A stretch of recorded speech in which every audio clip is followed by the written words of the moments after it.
Hermanos y hermanas, bienvenidos. Un gusto una vez más compartir con ustedes.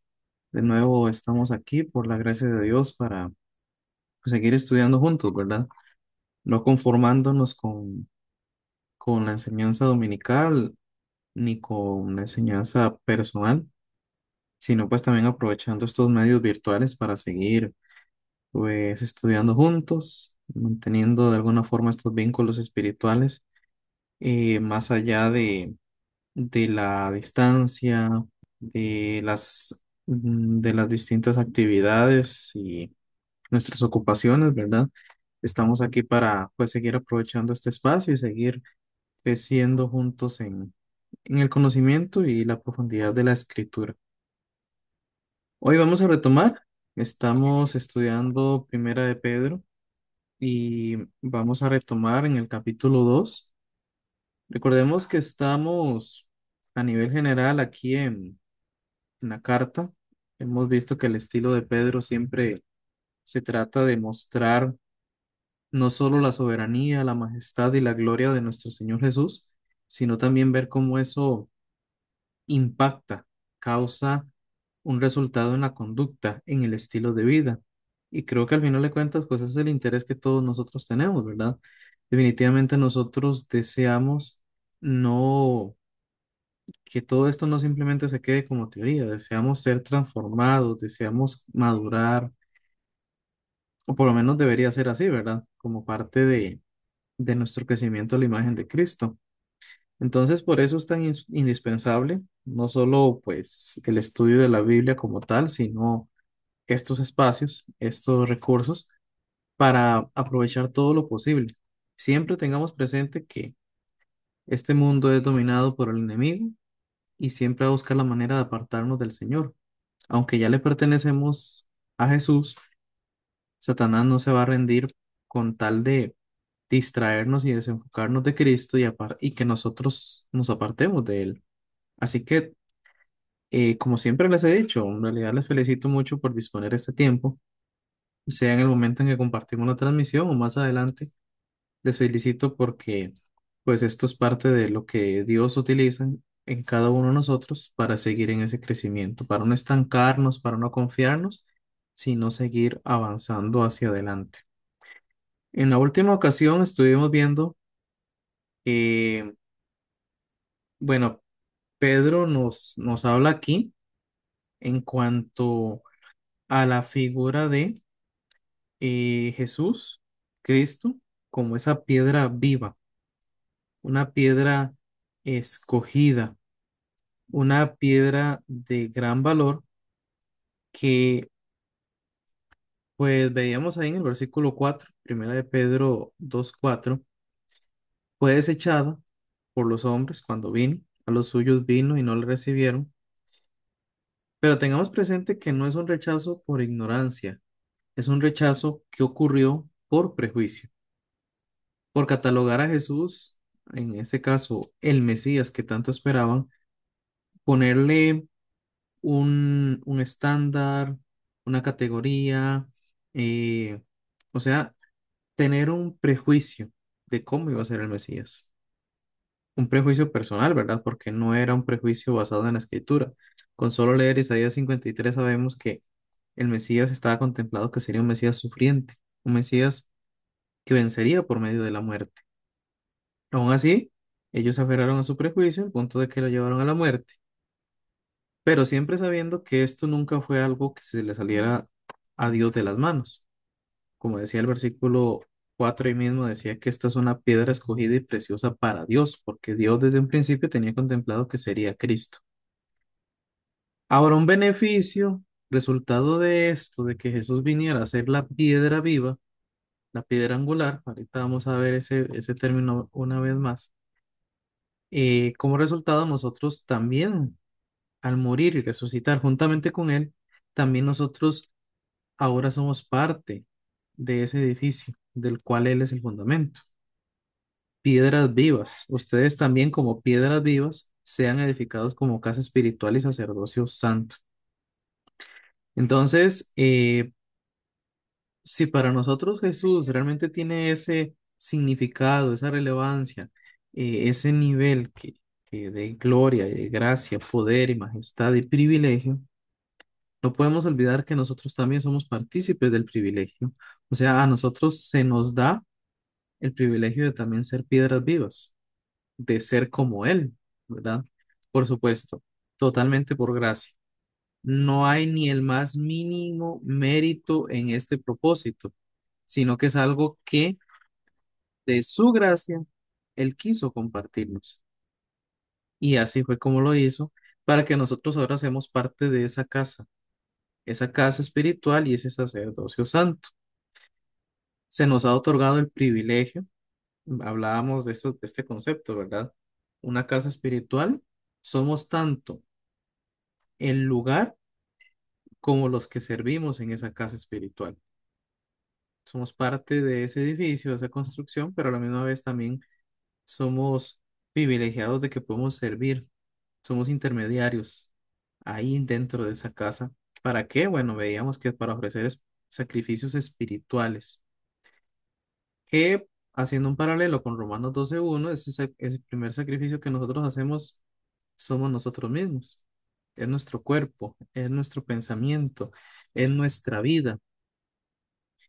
Debería ser siempre, siempre recordar que aún lo que nos parezca más nuestro, aún lo que parezca que más nos ganamos por trabajo, por dedicación, por regalo, etcétera, no hay nada que en realidad nos pertenezca. Todo es una provisión de la gracia de Dios y por tanto no hay nada que aferrarse, porque todo es para presentárselo a Él mismo como sacrificio. Continuando ahora con esta misma idea, era importante repasar esto porque seguimos en el versículo 6 con este mismo punto. De hecho, vamos a ver que retoma lo que ya veníamos viendo. Vamos a leer versículo 6. Recordemos, estamos en Primera de Pedro 2:6. Dice entonces, por eso dice la Escritura, miren, yo pongo en Sión la principal piedra angular, escogida y preciosa, y el que crea en ella no será avergonzado. Vean que unas ideas que se retoman es en cuanto a Cristo como la piedra angular, la piedra escogida por Dios, ya preestablecida desde antes de la fundación del mundo. Vamos a retomar las ideas nuevas que nos habla aquí en cuanto a Cristo. Primero que nada, veamos que esto es una cita. Pedro está citando de Isaías 28:16. Podemos ir ahí rápidamente a este texto, nada más como para notar en mayor detalle la referencia. Hay que notar que este es Isaías 28:16 es un texto mesiánico, o sea, como dije antes, los prejuicios que tenían los fariseos en cuanto al Mesías no estaban basados en la escritura porque estaba claro aquí mismo en la escritura, en la Torá en la que ellos conocían, estaba claro que que el Mesías iba a ser establecido por Dios. Y bueno, textualmente dice, versículo 16, he aquí que yo he puesto en Sión por fundamento una piedra probada, angular, preciosa, de cimiento estable. El que creyere no se apresure. Incluso este texto también es citado por Pablo, nada más para tenerlo de referencia en Romanos 9:33. Leamos un poquito el contexto porque creo que nos puede dar idea. Hay que ver la razón por la cual Pedro hace la cita, por qué menciona este texto. Entonces, si nos devolvemos un poquito al versículo 14 de ahí mismo, de Isaías 28, entonces podemos ver que dice, por tanto, varones burladores que gobernáis a este pueblo que está en Jerusalén, oíd la palabra de Jehová. Por cuanto habéis dicho, pacto tenemos hecho con la muerte e hicimos convenio con el sol, cuando pase el turbión del azote no llegará a nosotros, porque hemos puesto nuestro refugio en la mentira y en la falsedad nos esconderemos. Por tanto, Jehová el Señor dice así, he aquí yo he puesto en Sión por fundamento piedra probada, angular, preciosa, Y ajustaré el juicio a cordel y a nivel la justicia, y granizo barrerá el refugio de la mentira, y aguas arrollarán el escondrijo. Y será anulado vuestro pacto con la muerte, y vuestro convenio con el Seol no será firme. Cuando pase el turbión del azote, seréis de él pisoteados. Vean que básicamente aquí esto nos habla de cómo en ese momento, vean que las palabras están dirigidas a los gobernadores de Jerusalén, ¿verdad? Decía el versículo 14. Y podemos notar que el llamado que el Señor hace por medio de Isaías es debido a que ellos están depositando su confianza en lo que ellos mismos han hecho. Ahí habla de un pacto con la muerte, un convenio con el sol, o sea, de alguna forma esto lo que quiere decir es que ellos confiaban en que no iban a morir, de que ellos no iban a, a ser invadidos, que no iban a ser arrasados y que su fin no iba a llegar. Por más amenaza de peligro, de invasión enemiga, ellos creían la mentira que ellos mismos habían inventado. Obviamente ahí se nota el sinsentido de los judíos en ese momento. Creían y estaban confiados en sí mismos, en la mentira que ellos habían llegado a creer. Así que por eso, en ese contexto, pues Dios les dice, llegará el momento en que la verdad saldrá a la luz y esa piedra que, de la que él habla, no sabemos específicamente a qué se refería en el contexto de los judíos en ese tiempo, pero de alguna forma Dios iba a poner en evidencia la realidad de que aquello en lo que ellos estaban depositando su confianza, puede que fuera algún convenio, alguna alianza militar con alguna nación vecina, que ellos acostumbraban a hacer eso, ¿verdad? En lugar de confiar en el Señor, confiaban en alianzas con vecinos. Podría referirse a eso, podría referirse a su propio poderío militar, podría ser incluso que ellos estaban tentando su suerte. Tal vez decían, bueno, si hasta este momento no nos han destruido, pues entonces no nos van a destruir ahora. Entonces ahí es donde el Señor les dice, llegará un momento en que la verdad revelada de Dios, figurada por medio de esta piedra, va a quedar en realidad. Por eso es que dice, el que creyere, bueno, la Reina Valera el 60 dice, el que creyere no se apresure. Dice, vean qué interesante, cómo lo pone la misma Reina Valera, pero la contemporánea. Yo he puesto en Sión por fundamento una hermosa piedra angular, probada y de cimiento firme. Quien se apoye en ella no se tambaleará. Ven, porque obviamente la mentira que los judíos estaban creyendo era algo inestable, por supuesto. No tenían seguridad de que eso en lo que estaban depositando su confianza fuera firme y los mantuviera sólidos. Únicamente la piedra que Dios coloca es la que va a mantener eh, el fundamento firme. La nueva versión internacional dice que el que confíe no andará desorientado. Vean que siempre habla en términos de estabilidad, de firmeza. Eh, el día de ayer estuvimos compartiendo la clase de Mateo 7, del 24 al 27, y hablábamos este mismo tema, ¿verdad? Del fundamento. Un fundamento sólido, eh, un fundamento estable. Y la cuestión es que en este mundo no vamos a encontrar un fundamento así.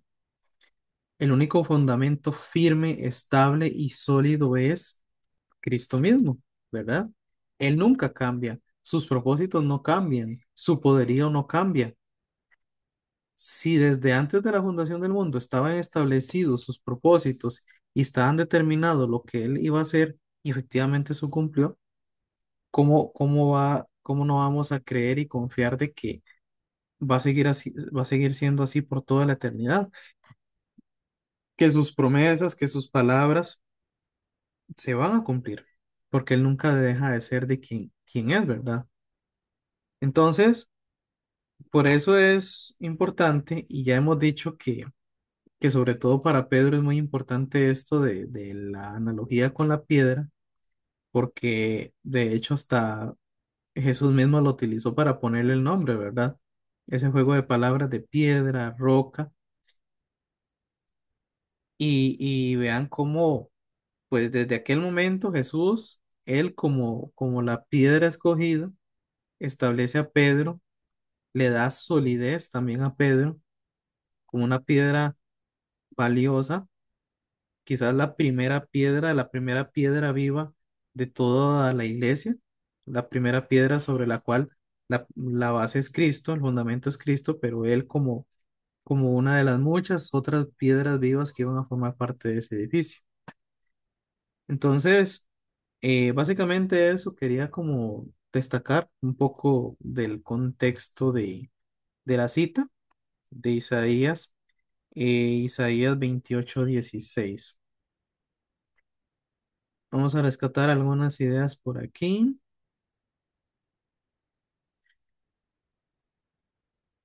También otra idea importante, bueno, vamos a hablar un poquito de eso del concepto de Sión. Creo que posiblemente ya sepamos, tengamos presente que cuando encontramos la palabra Sión en la escritura, es una otra forma de referirse a Jerusalén, a la capital de Israel. Y esa palabra la encontramos muchas veces, sobre todo en el Antiguo Testamento. Y bueno, dice que esta piedra iba a ser establecida en Sión. La importancia de esto puede ser varias. Uno, puede que sea el hecho que se esté buscando como el contraste, en el sentido que el primer pacto fue establecido en el monte Sinaí, mientras que el nuevo pacto fue establecido en el monte Sión. El monte Sión, que es sobre el que está fundamentado, el que estaba construida Jerusalén, que bueno, fue en Jerusalén donde murió Jesús, ¿verdad? Entonces, podría ser una forma de hacer, no sé, un paralelo entre ambos pactos, y por eso es importante, creo que Pablo lo hace, ¿verdad? El contraste entre el Sinaí y Sión. El Sinaí representando el antiguo pacto, donde fueron entregadas las tablas de la ley a Moisés, y el monte Sión como el lugar donde Dios entrega una nueva ley, por decirlo así, pero es la ley del amor de Cristo. Eh, en fin, eso podría ser una señal. También saber el hecho, como decía, de que Cristo vino a Jerusalén, que ahí fue donde fue, en primer lugar, rechazado, fue, eh, fue hecho a un lado de la historia de los judíos. Por lo menos ellos decidieron que él no era su Mesías, pero a la misma vez eso significaba parte del propósito de Dios, ¿verdad? Lo que ellos estaban haciendo. En fin, digamos que el hecho de mencionar Sión, pues puede ser una forma de hacer ver, porque recordemos que en la historia de Israel, Sión, el monte Sión, el lugar donde está Jerusalén, siempre fue como el epicentro, siempre fue el lugar más importante. De hecho, era el lugar al cual todos los judíos debían ir por lo menos una vez al año a celebrar las fiestas, ¿verdad? Y entonces el hecho de que Cristo mismo, que fue desechado, fue puesto en Sión para que a partir de Sión empezara a construirse, se coloca a él como la piedra angular, ¿verdad? Y todas las demás piedras se empiezan a construir a su alrededor para formar una nueva casa espiritual. O sea, es en Jerusalén donde empieza toda la historia del nuevo Israel, del nuevo pueblo de Dios. Así que pues eso podríamos decir que tiene la relevancia, el significado aquí. Yo pongo en Sión la piedra angular escogida, ya hablamos de esto. Es una piedra preciosa también. ¿Por qué es importante esto de la piedra preciosa? ¿Preciosa para quién? Pensemos en eso. ¿Para quién es preciosa esa piedra? Obviamente es una piedra preciosa para el Padre, porque Él escogió esa piedra, pero hay más que eso. Esa piedra debería ser preciosa para cada una de las demás piedras, ¿verdad? Porque digamos que esa piedra, eso lo vamos a hablar un poquito más en el versículo 7. Vean que en el versículo 7 dice, para vosotros pues, los que creéis, Él es precioso. Por ahora veamos esa relación. Es una piedra escogida y es una piedra preciosa. Es una piedra de incalculable valor. Es costosa, es irreemplazable. Fue escogida específicamente. De hecho, estaba leyendo aquí en ese comentario que cuando se iba a construir el templo de Salomón, dice que los trabajadores no simplemente agarraban las piedras tal cual, sino que las piedras escogidas las preparaban por adelantado. Las cortaban, las moldeaban, las ponían en un tamaño justo y perfecto según el lugar donde querían que calzaran. Esto lo narra en Primera de Reyes 6, versículo 7, por si quisieran verlo. Entonces, el que sea escogida y que sea preciosa, quiere hacer ver que no es cualquier piedra. Yo sé que lo sabemos, pero creo que no sobra realzar más porque estamos hablando de Cristo. Y si de verdad para nosotros no es cualquier persona, si de verdad para nosotros no es cualquier cosa la que Él hizo por nosotros, definitivamente tiene que ser una piedra preciosa para nosotros. Obviamente para el mundo, para el incrédulo, para el inconverso, por supuesto que no es una piedra lo suficientemente preciosa. Pueden llegar a admirar sus enseñanzas, pueden llegar a reconocer como alguien que cambió el mundo, pero puede que no sea una piedra preciosa como sí debería serlo para nosotros. Pero bueno, por ahora vamos a dejarlo por ahí para esta idea de la piedra preciosa para verla más en detalle en el siguiente versículo. Lo que hemos hablado de Jesús como la piedra del ángulo es la piedra angular principal. Es importante porque ella es la que establece todos los ángulos para el edificio. Por eso es que es angular, porque en ella es la que establece, ella es la que marca la pauta, ella es la que determina cómo el fundamento va a dar pie para que el resto se construya. Dice aquí que es como la plomada de la edificación en que se establece en la línea horizontal y vertical del resto de la construcción. Establece la simetría de la edificación. Por eso es que es la piedra principal, porque ella es la que marca la extensión y la posición de cada una de las demás piedras que van a formar parte de ese edificio.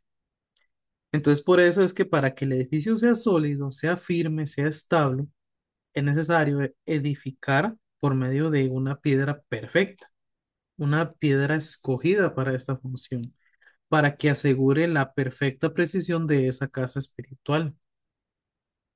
De manera que todo esto implica, porque como ya sabemos, es una piedra escogida, una piedra sin tacha y ni mancha.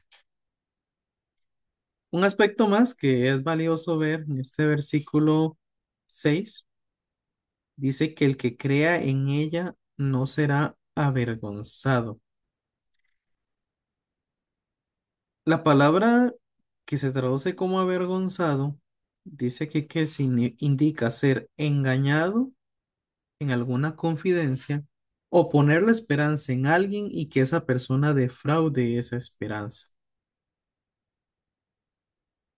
Y solo esta frase es muy significativa porque en contraste con aquellos que desecharon la piedra, lo que veíamos en la cita de Isaías 28:16, en contraste con ellos que preferían creer una mentira, pero obviamente llegaría el día en que esa mentira quedaría en evidencia y esa supuesta fuente de confianza para ellos les iba a evitar la muerte. Y ellos creían eso, pero llegaría el día en que quedara en evidencia que eso era mentira. En contraste con ellos, nosotros no vamos a ser avergonzados. Nosotros no vamos a pasar un ridículo. Creo que podemos hacer el paralelo con el mismo pasaje de Mateo 7, el 24 al 27. De hecho, hay bastante similitud. Recuerden que dice que el que oye y hace mis palabras, le compararé al hombre prudente que construye su casa sobre la roca. Porque vinieron vientos, vinieron inundaciones, vino la lluvia y su casa no cayó.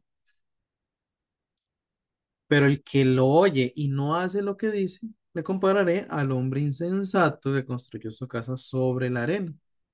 Y vinieron lluvias, vinieron vientos, vinieron inundaciones y fue grande su ruina. ¿Cuál de los dos quedó avergonzado al final? Bueno, el que creyó que había construido en un fundamento sólido. Definitivamente queda avergonzado. O sea, los vecinos al ver esas dos casas, una caída y otra firme, ¿qué es lo que iban a notar? Pues que el insensato, por prisa, por falta de interés, por falta de profundidad, terminó perdiéndolo todo. Ahora, creo que eso es clarísimo para nosotros, lo que esto implica también, porque dice Pablo ahí en 1 Corintios 1 que para el mundo la cruz es locura, ¿recuerdan? O sea, para el mundo es una vergüenza creer en la piedra angular que Dios estableció, ¿cierto? Para ellos es una vergüenza, para ellos es algo de burla y el mundo incrédulo así lo sigue viendo. Por supuesto, para ellos es causa de burla porque para ellos no es precioso, no es escogida. Para ellos todo esto sigue siendo una cuestión del azar, todo de la suerte o del destino, lo que quiera llamarlo. Pero para nosotros no es así. Para nosotros Cristo es firme, su palabra es firme, sus propósitos son eternos e ilimitados y nunca cambian. Por consiguiente, nosotros nunca vamos a ser avergonzados. Y lo que para el mundo es vergüenza, tomando, tomando por ejemplo frases del Sermón del Monte, como eso de que amar al enemigo, de caminar la milla extra, de poner otra mejilla, de no juzgar para no ser juzgados, de no llamar necio, fatua al hermano. Para ellos es lo más normal. Y quien no vive así es necio, es tonto. Y bueno, no debemos de extrañarnos de que sea así. Recordemos, para ellos esa piedra todavía no es valiosa, todavía no es preciosa. Para ellos lo que pasó con Jesús fue que se salió de control de las manos de Dios y por eso lo mataron. O que nunca fue en realidad alguien que venía de Dios. Nuestra fe para este mundo es locura. Dice también Pablo ahí creo que en 2 Corintios 3, en 1 Corintios 3 que, sí, más bien en 1 Corintios 2, creo que es del 15 en adelante, cuando dice que el hombre natural estas cosas no las puede entender. Para nosotros no debe ser extraño que no puedan entenderlo. Pero en cambio, entre más nosotros conocemos quién es nuestro fundamento y por qué realmente es el único fundamento sólido, firme y estable, por qué es que podemos estar completamente seguros de que ese fundamento nunca se va a caer, podemos vivir independientemente de lo que el mundo crea, siempre confiados, seguros. Nunca vamos a estar avergonzados. Lo que para el mundo le parece una tragedia, para nosotros es la máxima victoria, ¿verdad? Jesús en la cruz, muriendo por nuestros pecados. Y eso es lo que nos debe de seguir dando la confianza día con día, como también dice Pedro en la segunda carta, cuando dice de que muchos consideran que es tardanza que el hecho que Jesús no haya regresado. No, no hay nada que temer, no seremos avergonzados. En el momento propicio, en el momento indicado, se manifestará la verdad. y se dejará ver que lo que parecía que se salió de las manos de Dios, en realidad siempre todo fue parte de sus propósitos, porque el fundamento siempre va a seguir el mismo, sigue siendo el mismo. Así que no vamos a ser avergonzados, no vamos a quedar en ridículo, no vamos a ser defraudados. Eh, Dice en esta otra versión, jamás seremos engañados. Y en esta otra versión lo dice que jamás seremos deshonrados, porque Él es la piedra principal y nuestra fe está fundada en Él. Si Él es el fundamento, no hay nada que temer, porque Él sigue siendo el mismo hoy y siempre. Y así serán sus promesas, su palabra no va a cambiar, su amor no va a cambiar, nos amó cuando más pecadores éramos, cuanto más ahora que hemos sido reconciliados con Cristo. Romanos 5:8 y Romanos 5:11. ¿De acuerdo?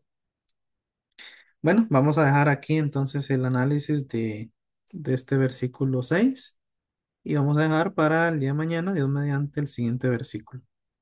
Oremos. Amado Padre, Salvador y Dios nuestro, te agradecemos porque una vez más hemos reflexionado acerca de tu palabra y hoy una vez más nos has dado el espacio para poder meditar en ese fundamento que tenemos y que de verdad le da sentido, propósito, dirección, firmeza a nuestra vida. Ayúdanos a que realmente sea así, apropiarnos de esa seguridad y confianza, Señor. Gracias. Te oramos en Cristo Jesús. Amén. Gracias por compartir conmigo este tiempo, hermanos. De verdad es muy grato poder seguir en contacto de alguna forma con ustedes. Estamos en contacto, hermanos, entonces. Nos vemos. Buenas noches y bendiciones.